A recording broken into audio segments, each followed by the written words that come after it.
throwaway account because a few people from my hometown are on Reddit. And the last thing I need is a round two of judgment from people who think they know me.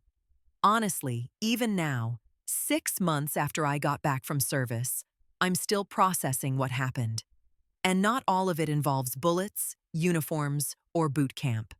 Some of it happened quietly, at home, in the way people looked at me, the way they expected me to bend, and the way they tried to convince me I was too small, too weak, or too ordinary to do something extraordinary. When I first told my mother I was joining the army, she didn't cry, didn't scream, didn't ask any questions. She just looked at me with tired eyes, the kind of tired eyes that say, "I've seen all the heartbreak coming your way, and I can't stop it." She stirred a pot of soup that smelled like burnt onions and said flatly, "You'll be back in a month. You're weak. You won't last there. At best, you'll be mopping floors. Don't waste your time." I didn't argue. I didn't explain myself. I had learned early that arguing with someone who has already decided the outcome is pointless. It's exhausting, and it never changes anything.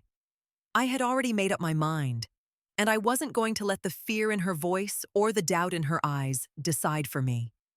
I knew that this was my calling, that this was something I had to do for myself, not for anyone else. My father, when I mentioned it, just shook his head slowly. "You're going to break, or you're going to come back different. I'm not sure either is worth it." There was no malice there, just that same tired resignation. My boyfriend at the time, though, he laughed. He actually laughed. "Relax," he said. "It's a phase. You want attention. You'll be home before your boots wear out." And he kissed me like nothing was happening, like the words didn't sting. At the time, I thought he was supportive.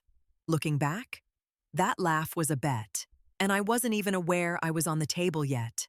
Even in that moment, I could feel the little signs. People trying to cage me before I had the chance to fly. The jokes disguised as concern. "Don't forget who you are when you get tired. They won't go easy on you just because you're cute. Make sure they actually let you handle the real work." And each of these statements was a challenge I wasn't supposed to survive. I wasn't supposed to come back intact, or proud, or capable. I left anyway. I packed my things in silence, careful not to overreact when my mom folded my uniforms for me like she was tucking me into a coffin rather than sending me off to grow.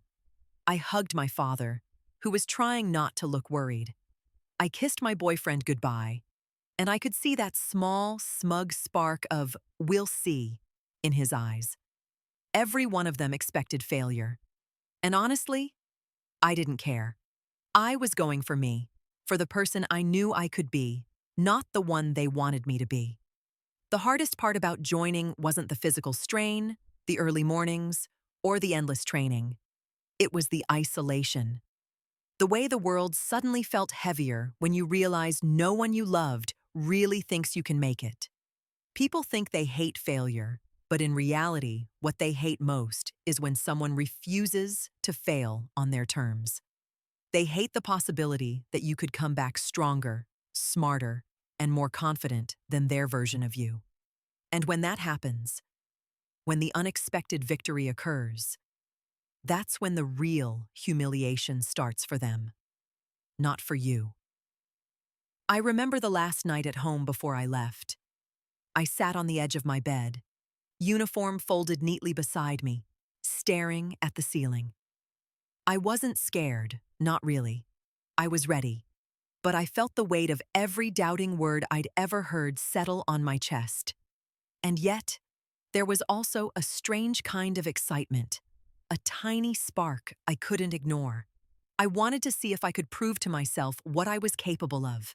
Not for my mother, not for my father, not for my ex-boyfriend who had already written me off, but for me.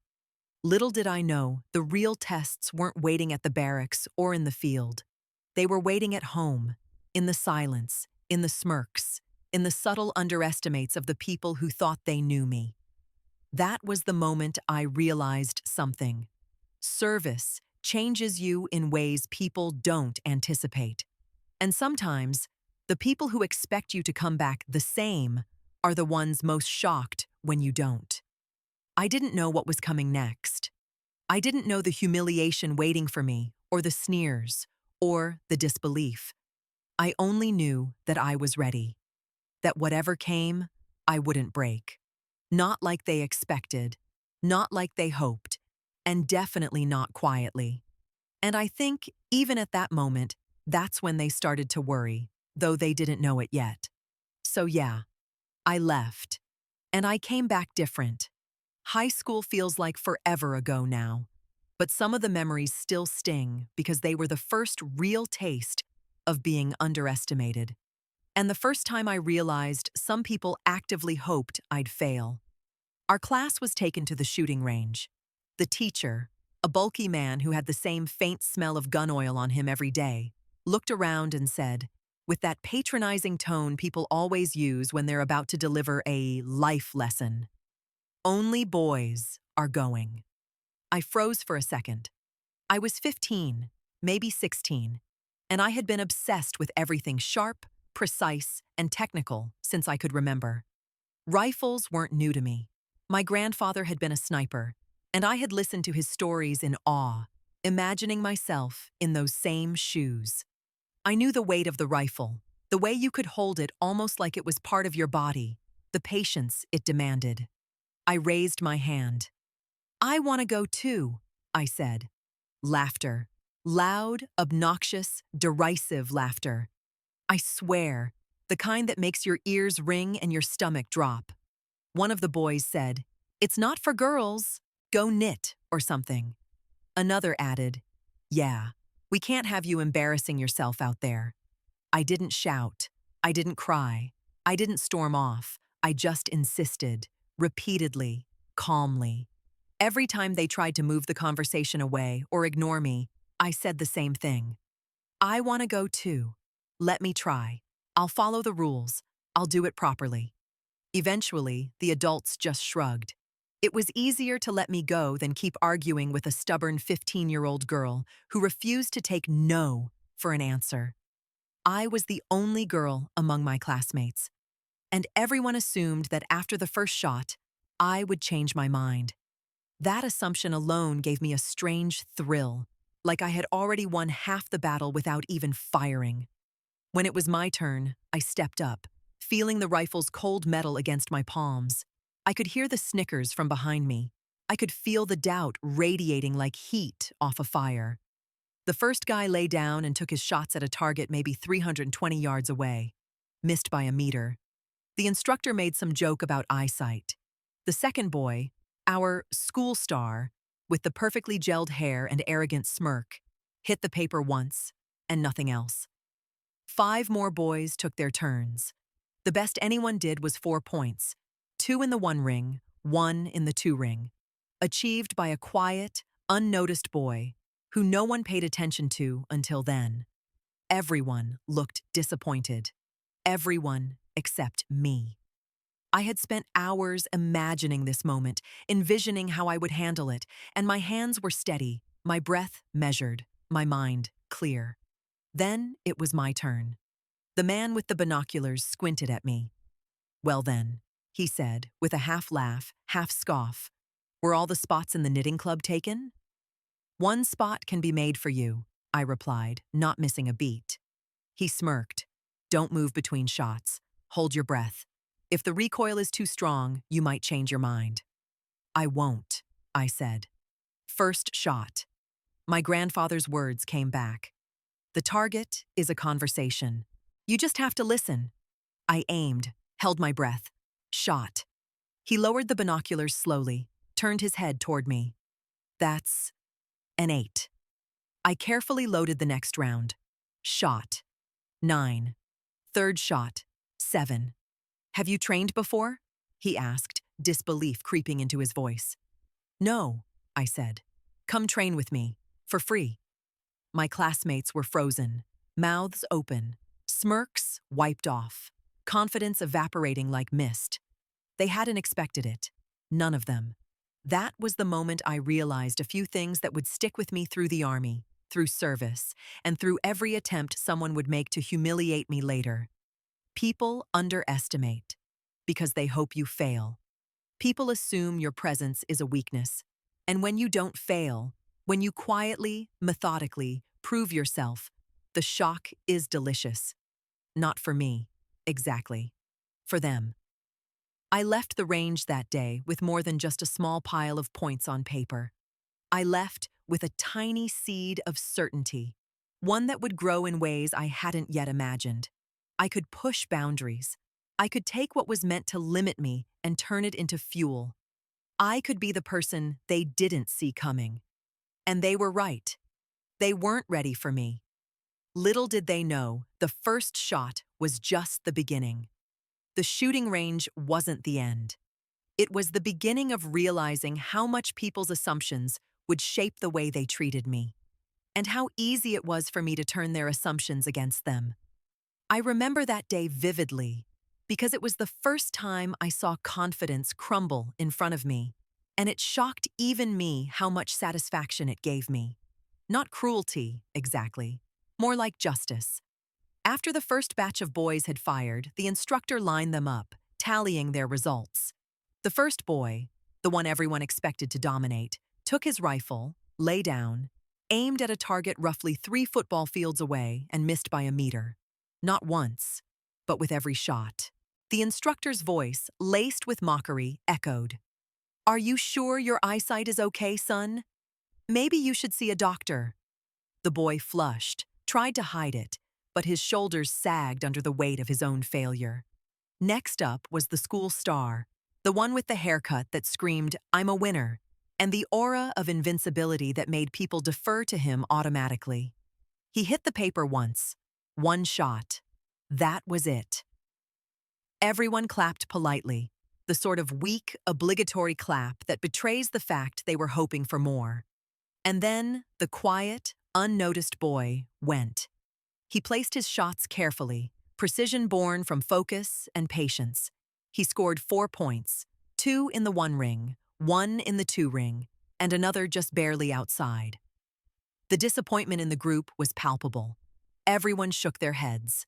Nobody expected him to succeed either, but somehow, him doing okay was less surprising than my performance yet to come. I waited my turn. Watching them struggle didn't make me arrogant. It made me aware. I learned early how people overestimate themselves and underestimate others. That lesson became a cornerstone for me. Observe, stay calm, and act when the time is right. When I stepped forward, the instructor's binoculars focused on me. I could feel him judging, measuring, ready to dismiss me. He said, smirking, "Well then. Were all the spots in the knitting club taken?" "One spot can be made for you," I replied evenly. He gestured at the rifle. "Don't move between shots. Hold your breath. The recoil might make you change your mind. Or maybe you'll drop it." "I won't," I said. I had never held a rifle before that day, never fired one, never trained formally. But somehow, it didn't matter. I had watched, studied, learned from watching others fail. Observation, patience, and focus. These were my tools. I laid down, aimed, and took my first shot. The instructor lowered the binoculars slowly, the faintest hint of disbelief on his face. "That's an 8. I carefully loaded the second round. Shot. 9. Third shot. 7. "Have you trained before?" he asked, still shaking his head in disbelief. "No," I said. The instructor blinked, and I realized he had completely underestimated me. He offered, almost awkwardly, "Come train with me. For free." My classmates were frozen, mouths open, smirks wiped clean off their faces, confidence shattered like glass around them. The same people who had laughed at me, who had whispered about knitting clubs and weakness, were suddenly silent. Their shock didn't make me gloat. It made me aware that this was just the beginning. This was what it felt like to be underestimated in the world. A world that assumed you couldn't measure up. What surprised me most, though, was that the humiliation wasn't theirs alone. It was mine too, in a way. Growing up, I had internalized that women were supposed to fail quietly, that our successes were inconvenient, almost rude. I'd been raised to expect disapproval for being competent, to assume that proving myself would always come with resistance. That day, though, I realized that resistance could be turned into fuel. Their disbelief, their smirks, their doubts, they were all fuel for me, not obstacles. By the time I walked off the range, I wasn't just proud. I was aware that every look, every laugh, every "you can't" could be a challenge I could choose to accept or ignore. I had learned that patience, observation, and quiet determination often mattered more than loud confidence. And I also learned that the first person who underestimates you usually regrets it the most. That lesson would follow me for years, through every drill, every test, every grueling physical and mental challenge. I realized that being underestimated wasn't a disadvantage. It was an advantage if I played it right. The world's assumptions about me became a game, and I had already started learning the rules. It was the mistakes of the strong ones, the ones everyone else assumed were untouchable, that revealed the truth. Strength isn't loud. Strength is controlled, measured, patient. And sometimes it's hidden where no one expects it. That day, I understood that being underestimated wasn't humiliation. It was a prelude to proving them all wrong. And I loved it. After that day at the shooting range, I thought the worst had passed. That maybe, just maybe, people would start taking me seriously. I was wrong. The next challenge came faster than I expected. The instructor, the one who had been skeptical of me, approached me a week later. He didn't come with a smile this time. His binoculars were folded against his chest, his eyes narrowing in a way that made me instinctively square my shoulders. "Well then," he said, "are you sure you want to do this? It's not for everyone. Some people aren't cut out for it." I looked at him calmly. "I'm ready." He raised an eyebrow. "You'll see." It was the first time I really noticed how the men around me measured me. Not just physically, though I could feel their eyes tracing the curve of my arms, the slightness of my frame, as if I were a joke in motion. No, it was in the way they spoke to me, the way they gave me instructions with an edge that assumed I'd fail. One of them even muttered, "Was the knitting club full? Or did she just sneak in?" I smiled at that, quietly. "One spot can always be made for you," I said, the words rolling off my tongue like a challenge I didn't have to defend. The smirk froze on his face for half a second, before he cleared his throat and tried again. "Don't move between shots. Hold your breath. If the recoil is too strong, you might—" "I won't," I interrupted, keeping my voice even. That calmness, that lack of hesitation, seemed to throw him. I was nervous, sure, but not in the way he expected. My nerves didn't make me fidget or sweat. They sharpened me. They made every movement precise, every breath measured, every second of waiting a calculated advantage. I had never held a rifle in my hands until that day. Never trained formally, never participated in any serious shooting beyond the rare backyard session with my grandfather. Yet somehow, none of that mattered.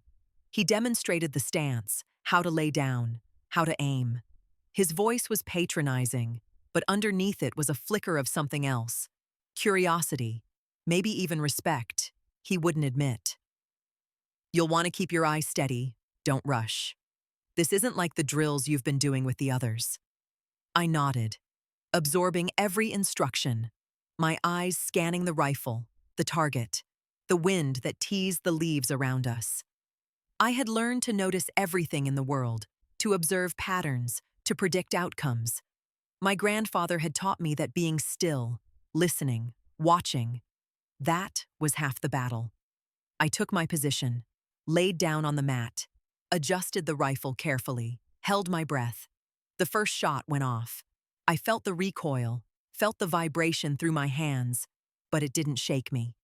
When the instructor looked through the binoculars, I saw the subtle shift in his expression. Surprise, disbelief. He lowered the binoculars slowly, as if inspecting a new species. 8, he muttered. Second shot. 9. Third shot. 7. He leaned back slightly, a hand rubbing at his chin. Have you trained before? He asked, voice tight. No, I said simply. He was quiet for a moment. Then, almost reluctantly, he said, Come train with me. For free. The other boys were watching, jaws slack, confidence evaporating. The ones who had whispered, She'll fail. She can't do it, were now silent. Their assumptions about me, about what I was capable of, were crumbling in real time. And I didn't gloat. I didn't need to. Their shock was enough. The quiet, subtle satisfaction of proving them wrong felt better than any applause. I realized something then. Underestimation was a weapon, if you knew how to use it. People try to put you in a box and then wait for you to fail inside it. If you refuse to stay inside the box, their expectations become irrelevant. Their disbelief becomes fuel.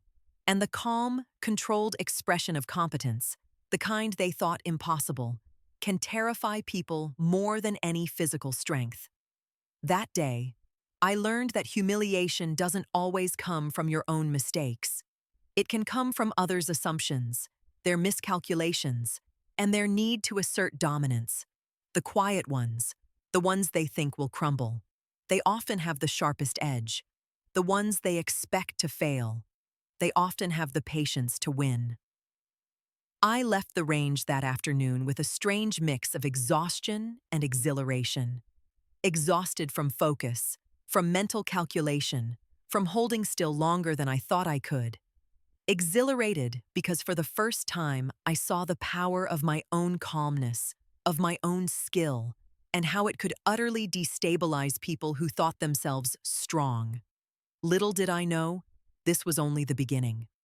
The real challenges, the ones that would test me not just physically, but emotionally, were waiting. And by the time they came, I would need every lesson I had learned: patience, observation, and the quiet satisfaction of proving others wrong. Because the people who doubted me didn't realize it yet, but I was far from finished. And when I moved forward, nothing would be the same again. I still remember the day like it happened yesterday, even though years have passed. That day marked the first time I truly felt the weight of expectation, not from myself, but from everyone else. Not just my classmates, not just the instructor, but the ones who had already decided I would fail, and the ones who didn't know I was watching, learning, and ready to surprise them. My grandfather had been a sniper in his day. I had listened to his stories endlessly.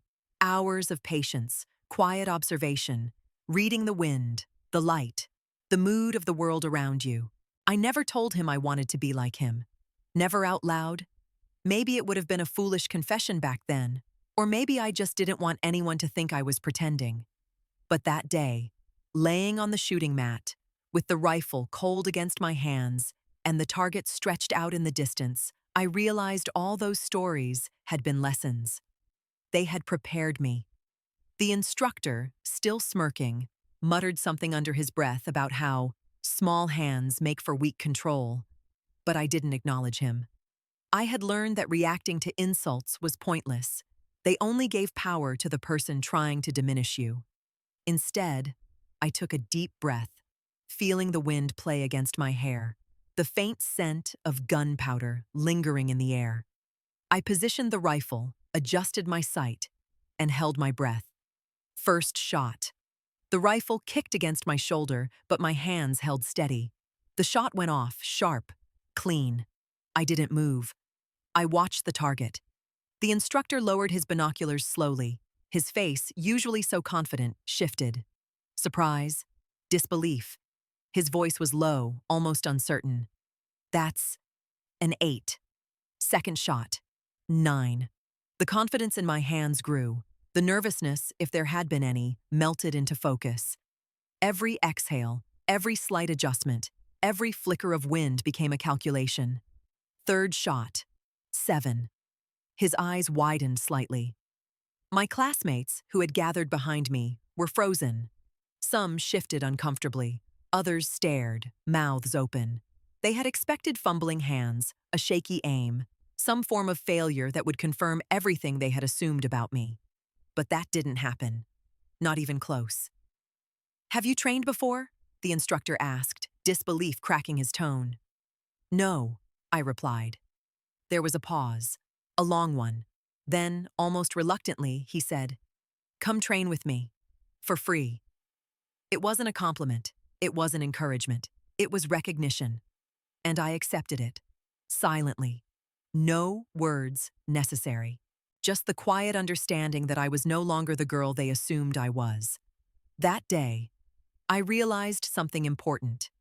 People underestimate because they want to. It's easier to assume failure than to prepare for competence. But when you show them they're wrong, the effect is instantaneous. Shock, awe, disbelief. And sometimes, the humiliation lands not on you, but on them. Watching them scramble to adjust their assumptions, seeing their confidence crumble, it was strangely satisfying. The feeling stayed with me for weeks. Not pride in the way people expect pride to feel, but a quiet, steady knowledge that I could hold my own. I learned that patience, observation, and calm execution mattered more than showy gestures, loud voices, or overconfidence. Those traits were weapons, subtle, but devastating when wielded correctly. And I had them. My classmates tried to hide their reactions. Some laughed nervously, others avoided my gaze.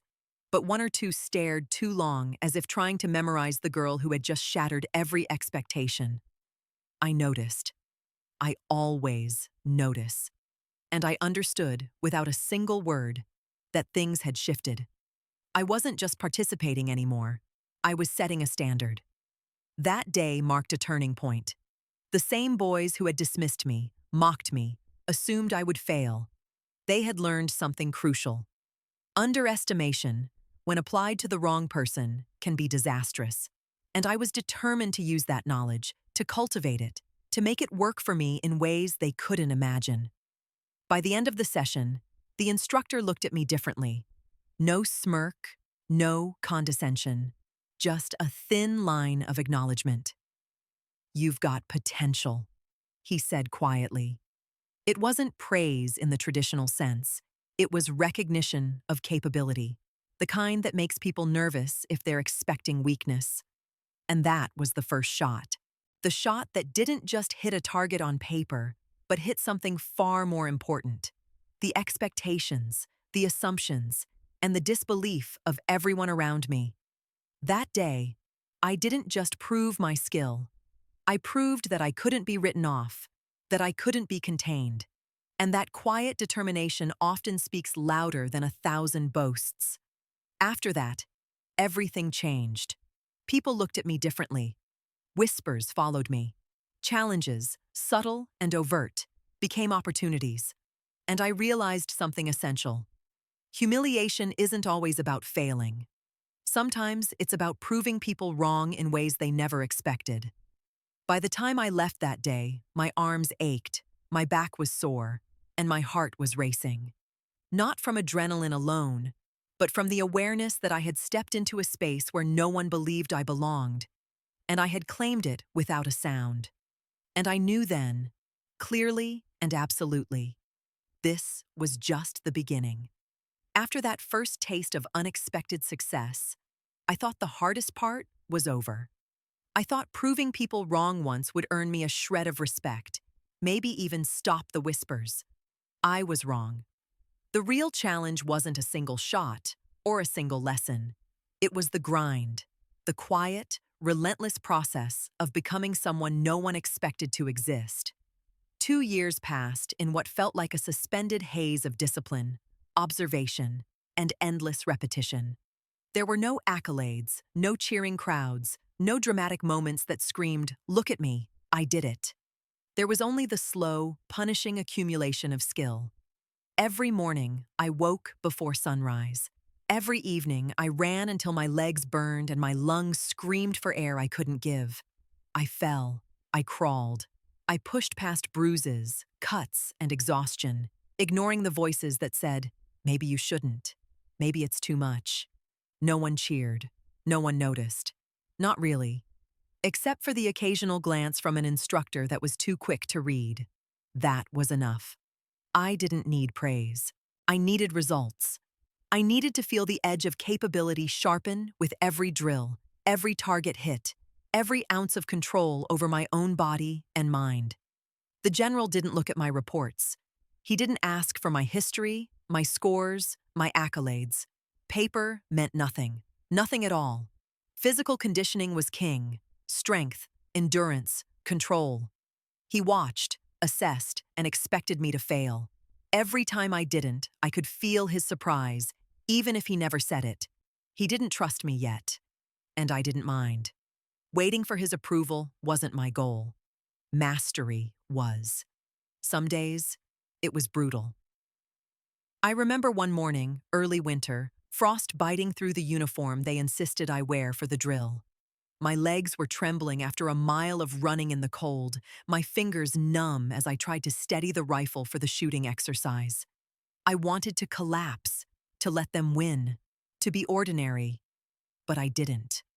I tightened my grip, counted my breaths, focused on the target, and fired. The shot rang out crisp in the icy air. Hit. I didn't celebrate. I barely even exhaled, but inside, a quiet spark of satisfaction flared.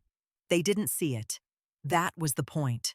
The world, I realized, doesn't hand respect lightly. It expects submission, failure, quiet acquiescence. And when you refuse all three, the shock is visible in their faces. That shock became my fuel. Their disbelief became my tool. Their assumptions became my playground. I remember the faces in the mess hall, the ones that would look at me and mutter, "She won't last." Or, "That girl will crack eventually." They didn't know that I had learned to welcome their doubts, to embrace them, and then turn them into something they could never take back. Each whispered insult, each eye roll, each smirk only reminded me of why I kept pushing. It was mine, my silent war, and no one else's expectations mattered. By the end of the first year, my body was stronger than I thought possible, but my mind had grown sharper too. Patience became instinct. Observation became second nature. The subtle movements of people, the way wind shifts over terrain, the tiniest distraction in a room, all of it mattered. I had learned that silence wasn't weakness. Silence was strategy. Quiet determination, they would later learn, could be more terrifying than any shout. Year 2 brought the real test of endurance. Missions simulated scenarios that demanded precision, timing, and mental control. I stayed silent, listening, calculating, and moving only when it mattered. Every failed attempt by others was a lesson. Every time I was underestimated, I stored it away like ammunition. I became methodical, almost cold in my control. I wasn't mean-spirited. I was preparing. By the time I applied to join active duty officially, I already understood something most people don't. Proving yourself isn't about public recognition. It's about being ready for the moment no one else thinks you are. The moment where the world expects you to break, and you don't. You become someone who isn't just strong. You become someone unpredictable. Those 2 years of silence didn't just train me physically. They hardened my emotional resilience.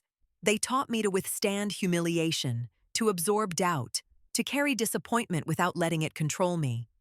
I discovered a kind of strength people rarely notice, the calm that comes when failure is possible, but irrelevant, because you are prepared to succeed anyway.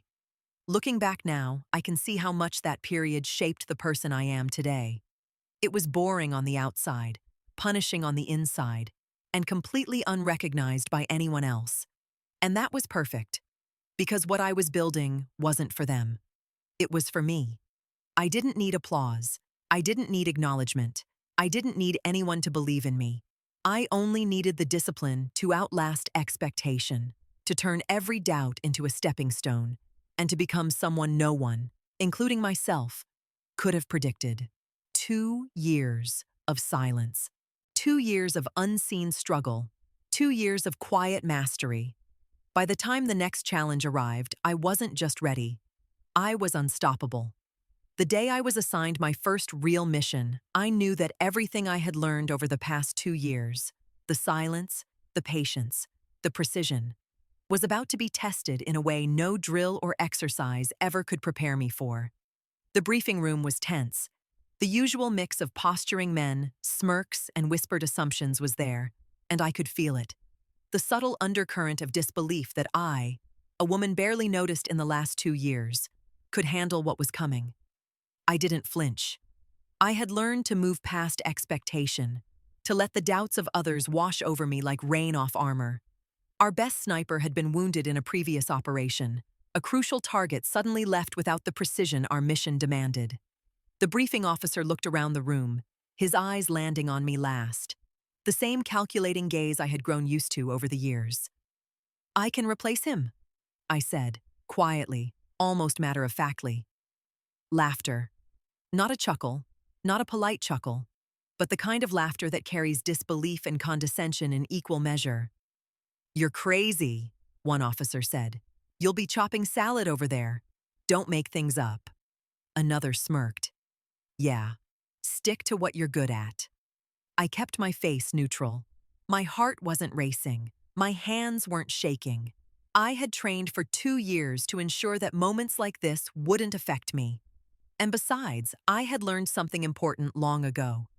When people try to diminish you, it's their weakness showing, not yours. Then the general walked in. Silence fell instantly. He didn't say much at first. His eyes scanned the room, landing on me. The weight of that gaze was enough to silence even the loudest skeptics. "You're going," he said. Just like that. I paused. Not because I was nervous, there was no room for that, but because I recognized the significance. This wasn't just another exercise. This was real. Lives depended on the precision, timing, and calm control I had built silently over 2 years. This was the moment where all the sneers, the whispers, the doubts, and the jokes would be put to the ultimate test. The preparation was brutal. They sent me through simulations I'd already mastered. But this time, the pressure was tangible. Every missed breath, every miscalculation could cost us the mission. And yet, I moved through it like water flowing over rocks, smooth, deliberate, and unshakable. On the day of the mission, I was positioned, gear checked, rifle calibrated, scope adjusted. The target was crucial, the head of a drug cartel whose influence stretched across the region. We had intel that required precision. One wrong move and the mission could fail entirely. The distance we had to cover was far greater than anticipated. Hours passed with barely a sound. Every movement was calculated. Every heartbeat mattered. The radio crackled occasionally with updates, doubt creeping into the voices of those back at command. "The target is too far. Over 2,000 yards. Pull out," the general ordered. "No, I can do it," I replied, calm and measured. My voice carried the weight of certainty, and even through the radio static, I could feel the hesitation on the other end. I ignored the disbelief. I leveled the rifle, adjusted for wind, calculated the trajectory, and focused entirely on the task at hand. Time slowed in those moments. Every second stretched as I waited, controlled my breathing, and prepared for the shot. Then it happened. The first shot left the barrel. The recoil pushed against me, steady in my hands. I didn't flinch. The target fell. The second shot followed, clean. Third, complete. Target eliminated. Mission accomplished. The silence after that was deafening. No one spoke for a moment. Not my peers, not my superiors, not even the general. The disbelief was palpable, almost physical, as if the world itself couldn't reconcile the image of the girl they underestimated with the result they were seeing. Later, the general's voice came through. "That was one of the longest shots I've ever seen." "I'm shocked." A pause. "I read your file on the first day. I was just waiting until you were ready." Every doubt, every whisper, every moment of skepticism from the past 2 years, the ones who had laughed, who had assumed I would fail, who had told me I belonged in the knitting club, all of it fell away. Not because I wanted revenge, not because I was angry, but because competence, quiet and precise, has a way of speaking louder than words. And in that moment, I realized the truth. People are often terrified when you refuse to fit their expectations. They aren't angry at you. They're horrified because the rules they set for you no longer apply. They had underestimated me, and now they were confronted with what happens when that underestimation is wrong.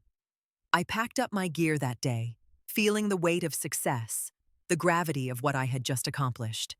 It wasn't pride in the ordinary sense. It was recognition of the work, discipline, and patience it took to stand where I stood and succeed when no one thought it possible. And I knew, even then, that this was only the beginning. The people who had doubted me weren't just surprised, they were horrified, and I was just getting started. I'll be honest, nothing in my life up to that point had prepared me for what I faced that day. Not the high school range, not the endless 2 years of silent training, not the mock missions designed to test patience and focus. Nothing. Because this was different. This wasn't practice. This was real. Life and death stakes. And the target? The target was farther than anything anyone had ever expected me to handle. I arrived at the location before dawn. The world was gray, mist clinging to the trees, dew soaking the earth beneath my boots. Everything felt surreal. Too quiet. Too still. The kind of silence that presses in on your mind, makes you question every move before it happens. I set up my position, checking gear, adjusting scope, feeling the rifle's weight in my hands like an extension of my own body. The target moved into view much later than expected, 3 times farther than the preliminary intelligence had suggested. My stomach tensed, not with fear, but with focus. I had trained for hours, days, months, but distance like this added variables I couldn't always control. Wind, humidity, even the subtle curvature of the terrain. One miscalculation and everything could go wrong. And yet, somehow, I was calm. Every bit of doubt that had ever been whispered at me, every smirk, every comment, every "she won't last" that had followed me over the years, they all vanished. All that remained was the task. Hours passed. I lay there, waiting. Time stretched unnaturally. Every second felt like a test of my patience. I observed the leaves shifting in the wind, calculated angles, measured distance, assessed every environmental factor. My breathing was deliberate, measured, a rhythm I controlled meticulously. I had learned that moments like this aren't about raw strength.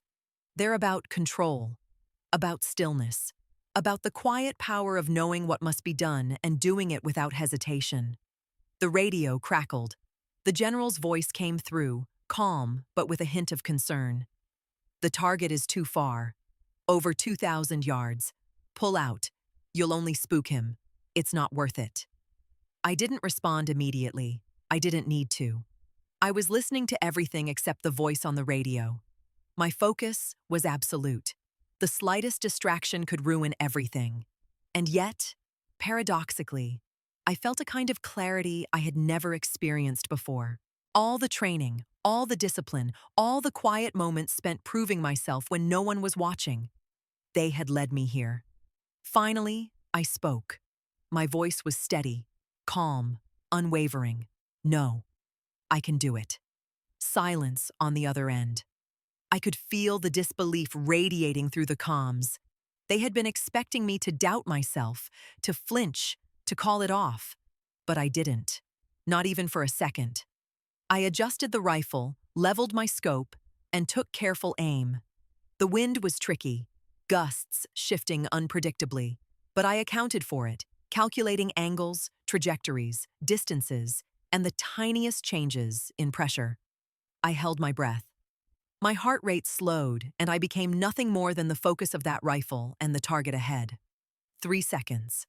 3 precise, silent seconds. I exhaled slowly and fired. The target fell. Clean. Eliminated. Mission accomplished. It happened so fast, yet in my mind, time seemed to stretch, every movement hyperreal, every calculation echoing in my awareness. I didn't move. I didn't cheer. I didn't even exhale beyond necessity. I just waited for the reaction. And the reaction was everything I had expected and more. Shock, disbelief, faces frozen mid-expression as the reality set in. The girl they had underestimated, mocked, and ignored had just achieved something they deemed impossible. Even the general, who had waited to see if I was ready, paused. The weight of the accomplishment hung between us, unspoken but undeniable. It wasn't pride that surged through me. It wasn't triumph. It was something quieter, more profound. Recognition. Recognition of the work, the discipline, the patience, and the resilience it took to do what others assumed I couldn't. Recognition of every moment in my life when people had laughed at me, told me I wasn't capable, assumed I would fail. That recognition became a shield, a quiet declaration that I wasn't just capable, I was formidable. I packed up slowly, deliberately, savoring the awareness that nothing about me could be underestimated again. That knowledge wasn't about arrogance. It wasn't about revenge. It was about clarity. People fear what they can't anticipate, and I had become unpredictable in a way that commanded respect, whether they wanted to give it or not. That day, I understood something crucial. Distance isn't just physical. There's a distance between what people expect of you and what you're capable of. And when you close that distance quietly, deliberately, and with control, the shock it causes is far more powerful than any loud proclamation or boast. By the time I left that position, I was exhausted, mentally and physically. But I felt invincible in the only way that matters. I had proven to myself, not anyone else, that I could face a challenge no one else thought possible and succeed. And I knew the people who had doubted me would never look at me the same way again. 3 seconds. That's all it took. 3 seconds between calm and chaos, between calculation and completion. 3 seconds between doubt and absolute certainty. And in those 3 seconds, I realized everything I had endured. The laughter, the whispers, the assumptions, the 2 years of silent preparation culminated into this single moment. I had my rifle leveled, scope adjusted, every environmental factor calculated down to the last detail. Wind, humidity, distance, even subtle variations in the earth beneath me, all accounted for. My heartbeat slowed to a rhythm I could control. Every breath measured, every muscle steady, focused, present. The radio crackled behind me. "Don't even think about it. You'll only spook him," the general's voice said.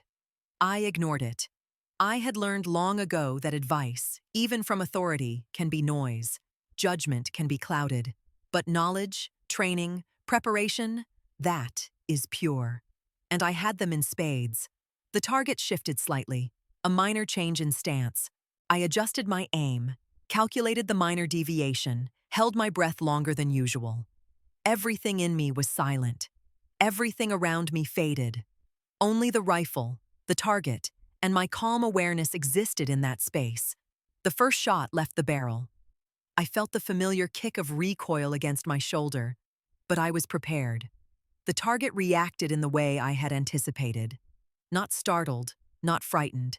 Just a subtle shift, the kind that only someone with experience could anticipate. The shot hit cleanly. I didn't move. I didn't exhale beyond necessity. I held for the second. Second shot. Faster this time.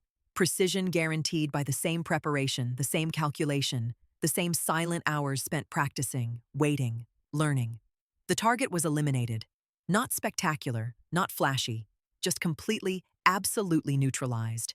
Success executed with calm perfection.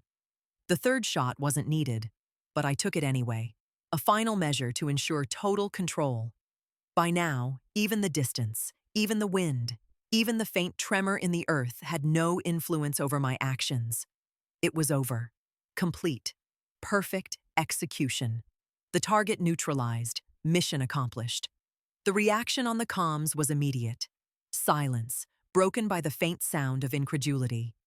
Then the general's voice, low, deliberate, laced with the kind of awe that only comes from seeing someone exceed expectation completely. Target eliminated. We're moving out, he said. And then, more quietly, almost to himself, that was one of the longest shots I've ever seen. I'm shocked. Pause. I read your file on the first day. I was just waiting until you were ready. I remember the moment with clarity, not because of triumph or arrogance, but because of how it felt to see disbelief turn into astonishment. The people who had underestimated me, mocked me, assumed I was incapable. They were all forced to confront the truth. The quiet, steady work, the relentless patience, the years of preparation, all of it had created a result they couldn't ignore. And in that truth, there was a strange satisfaction. Not pride, not revenge, just acknowledgement. They were wrong. I didn't celebrate. I didn't gloat. I didn't have to. The shock in their faces, the quiet in the room, the way my peers who had doubted me finally realized I wasn't a person to underestimate. That was celebration enough. It was subtle. It was powerful. It was permanent. And yet, beneath the calm and the precision, I felt something else. A rush of awareness, a surge of clarity. This wasn't just a victory over a target. It wasn't just about the mission. It was a statement about who I had become. That girl who had been laughed at in high school, who had been dismissed, ignored, told she wouldn't last. She was gone. In her place was someone honed, deliberate, unstoppable. Someone whose patience, focus, and quiet strength could outmatch the loudest doubts, the sharpest insults, and the harshest disbelief. 3 seconds. That's all it took. But those 3 seconds were built on years. Years of discipline. Years of silent training. Years of turning humiliation into preparation. 3 seconds contained more than skill. They contained resilience, endurance, and the refusal to be underestimated. When I finally exhaled, the silence around me was profound. Not just the absence of sound, but the absence of doubt. The people watching could no longer question me. They could no longer whisper or smirk. The disbelief had transformed into something new. A kind of horror, yes, but also respect. Terrified respect. Because the world had learned a lesson I had known all along.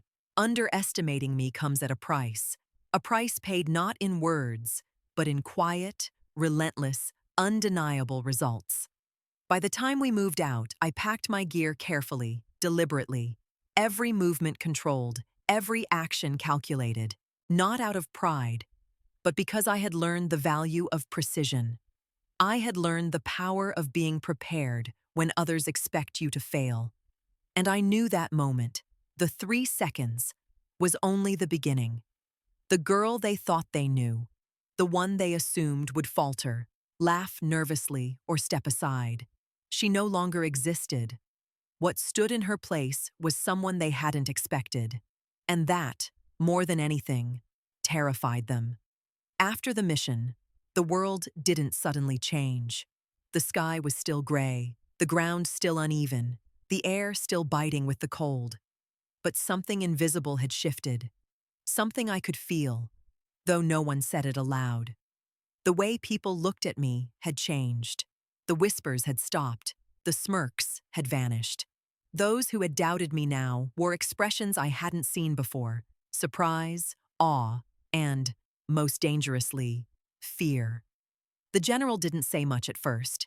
He came up quietly, his gaze steady, assessing me the way he had on the first day I reported for training.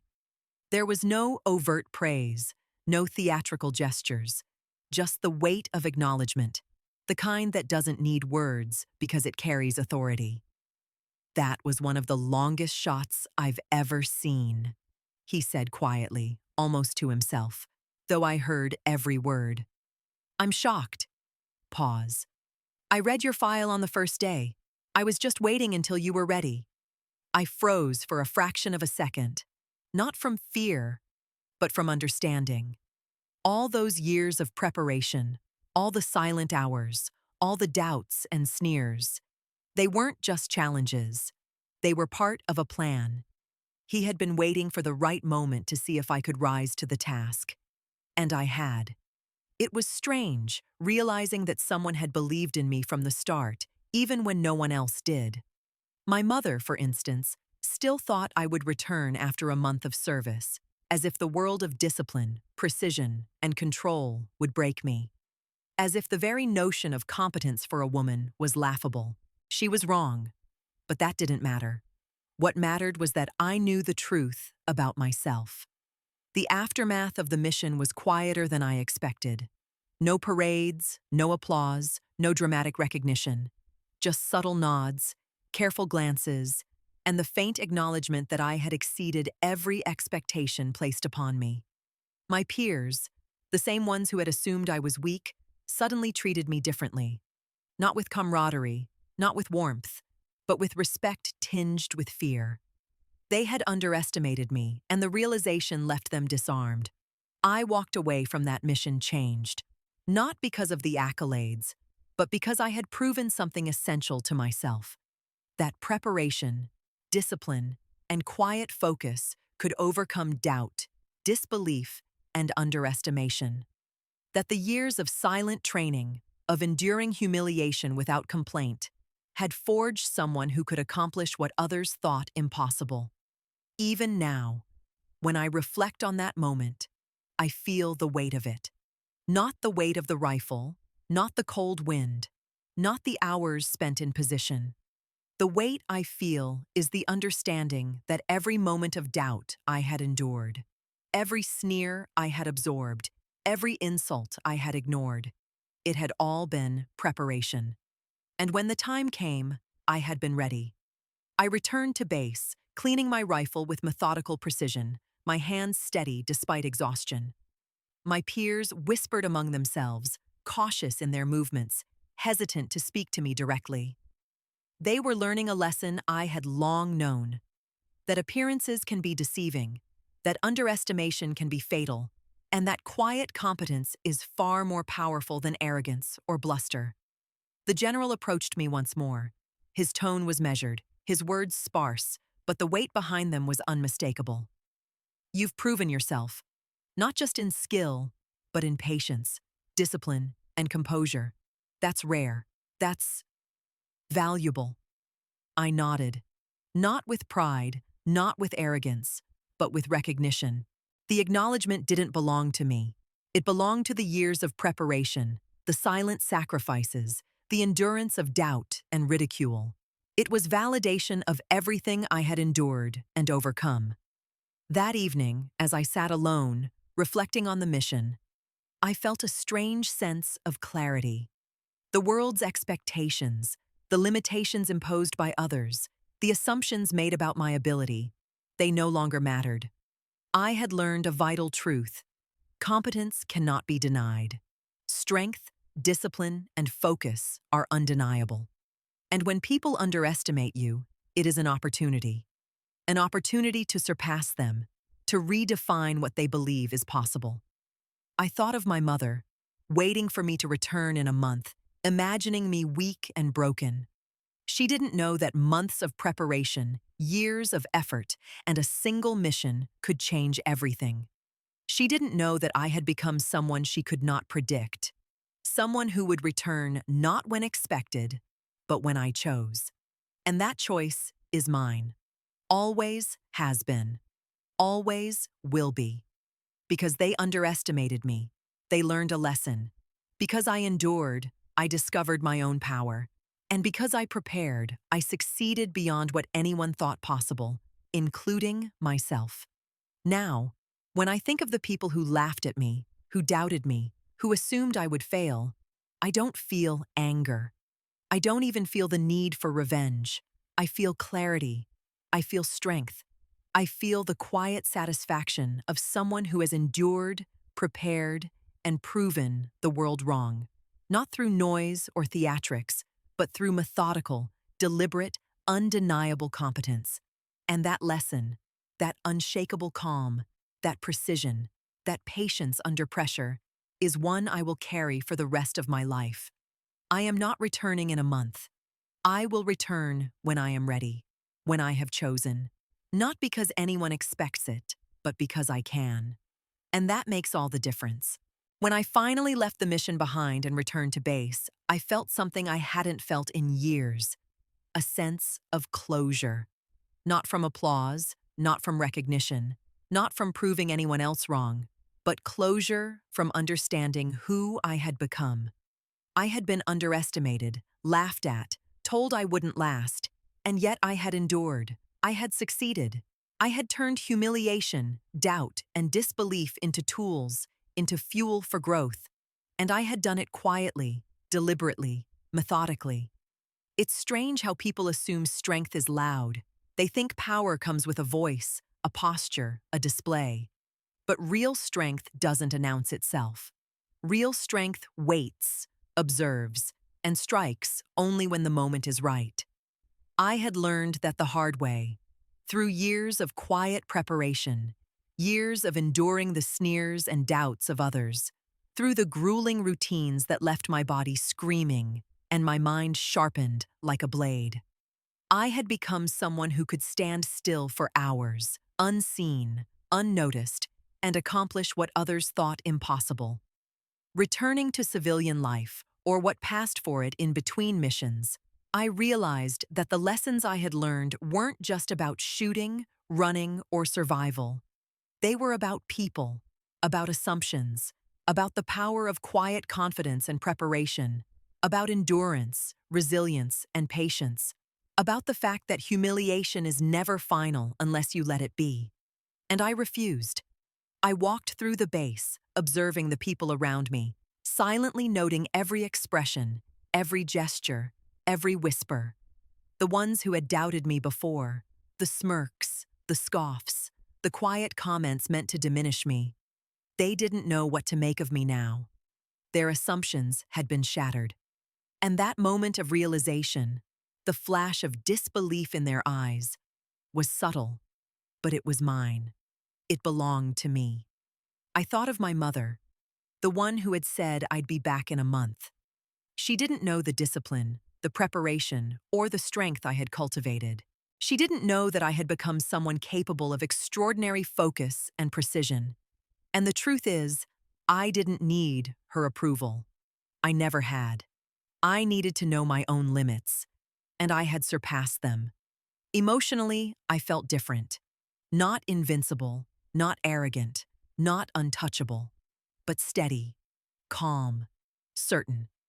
The events of the past months, the long hours in position, the careful calculation, the shock on the faces of those who had doubted me, had taught me that the world's expectations are often irrelevant. What matters is readiness, patience, and the willingness to act when the moment demands it. That clarity, that knowledge, is unshakable. I also realized something else. Revenge, anger, or validation from others was meaningless. The true victory comes from proving it to yourself, from knowing you have endured, prepared, and succeeded, from understanding that you are not defined by the doubts of others. That lesson, more than any mission or accomplishment, will last a lifetime.